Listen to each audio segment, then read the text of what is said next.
Mama no, kedu ka ime?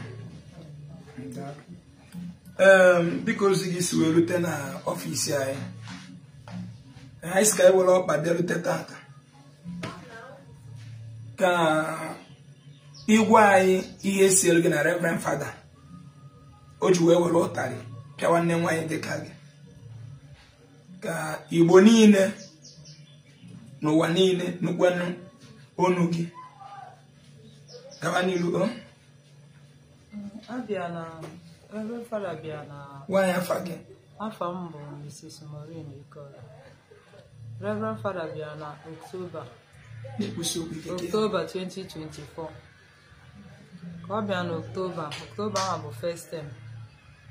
Anyị wee mee gụba akwụkwọ, gụchaa akwụkwọ. Wee lụọ mbọsị emechiri akwụkwọ, ala atịbata maka lesson anyị. Lesson ụmụazị na-akwụ 1,000 naira na ya. Ndị nkụzi ewelu 600 maka ụmụaka ha kụziri. Ndị school ewelu 300 maka the whole ụmụakwụkwọ niile. Ewekwalụ 100 naira maka non-tutorial. So abịazịa ka emechiri akwụkwọ, ọ bụzịa nọ 10,000 ka Father kele onye ọbụla. N'ime na oke 10,000 awa. So mụ akpọkwa bọsa si a ka ezu n'etile anyị ego si mba nọ lesson nọ ibe Father kwụ. Nsi oke. Ụfọdụ jekwa je report n'aka parish priest. Ebidozie akwụkwọ na Jenụwarị pụta Thursday nya anyị na Father wee mee meeting. Ọjụ anyị ka onye je report n'aka parish priest. Nwere onye kwuo nọ ya nwa. Wee babala anyị. Sa anyị na anyị ejego report n'aka parish priest. Na ya nyere anyị 10,000 anyị na-ekwu okwu. Anyị jekwa jụọ ndị St. Mary's na ya nyere 5,000 fe kwuru okwu ya wee bịa nye anyị 10,000 anyị wee na-ekwu okwu. So bagidela anyị mba bacha.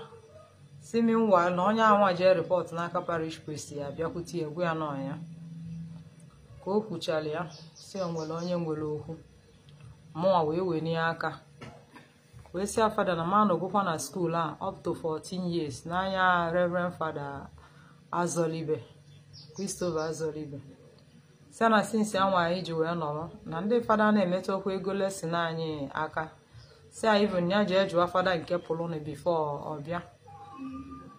Si a na ego lesson a kịta ọfụ na ihe nna agba na moto bụ 600 naira a day and na mụ bụ a widow. So gwagide ihe niile si na anyị bụ ndị praịmarị na-atakwa n'afọ.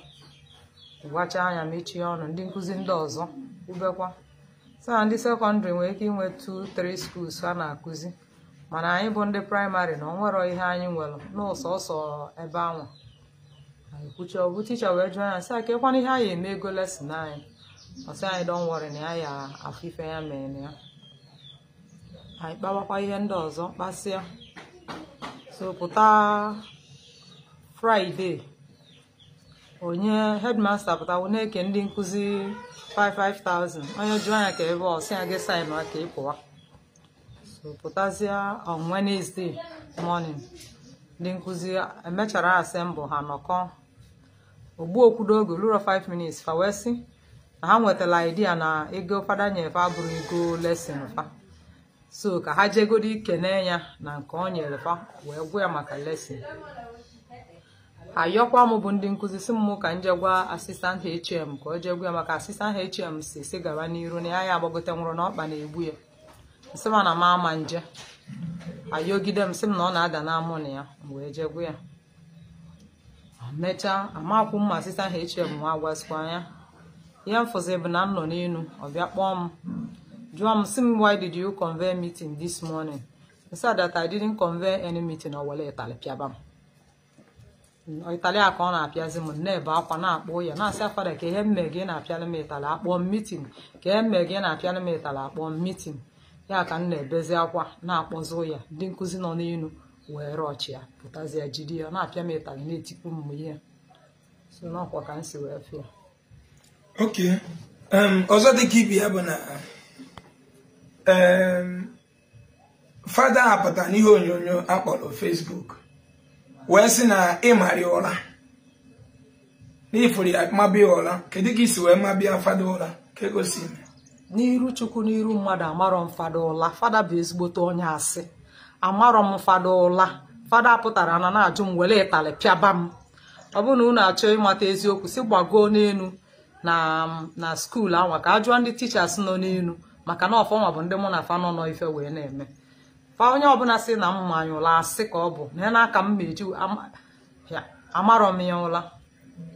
Okay, ọzọ dị ka ibia bụ isi na ikuzigo na school for 14 years. Yes. Which means Igbo the father also bịa na the school. Fada ka bịa October, no be the 6 months na the school.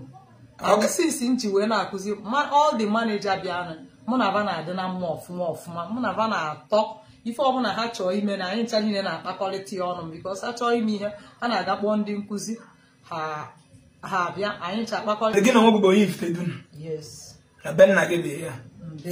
Be dị gị? Bụrụkwa be nna gị? Abụ m onye ọkụsa na-anụ m n'Ifitedun. Oke onye ọkụsa na-anụ gị n'Ifitedun gosi na onye Ifitedun nke ewu. And father ka bịara October 6 months ago. Okay. Anyị anụghị ihe kwuru.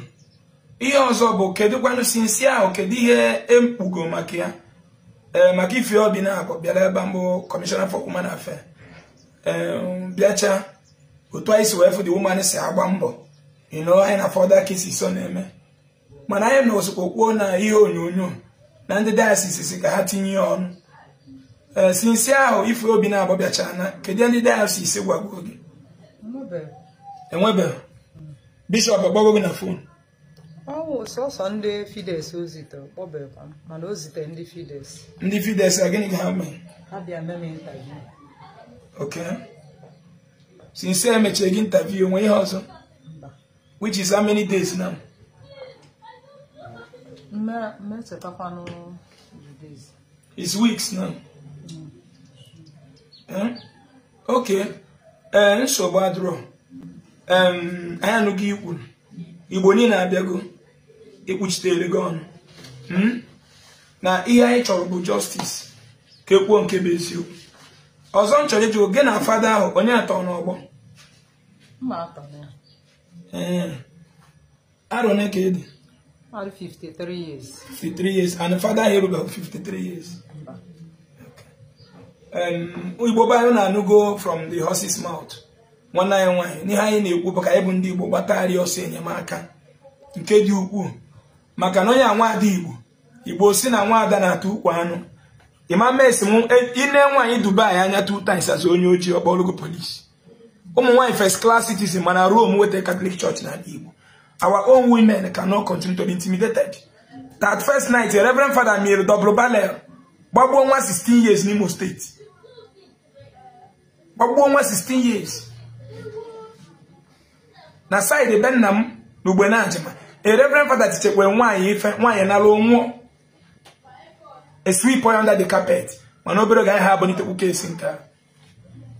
So ihe anyị na-ekwu bụ n'eziokwu ga-apụta na Igbo and intimidation eji any type of religion eme mmadụ na Igbo ga-agwụsị. Ọ na ọ ga-achọrọ okwu anyị afọ ya ọ bụ na onye achọrọ okwu onye ọ na-achọrọ okwu ga-face the consequences. Darụrụ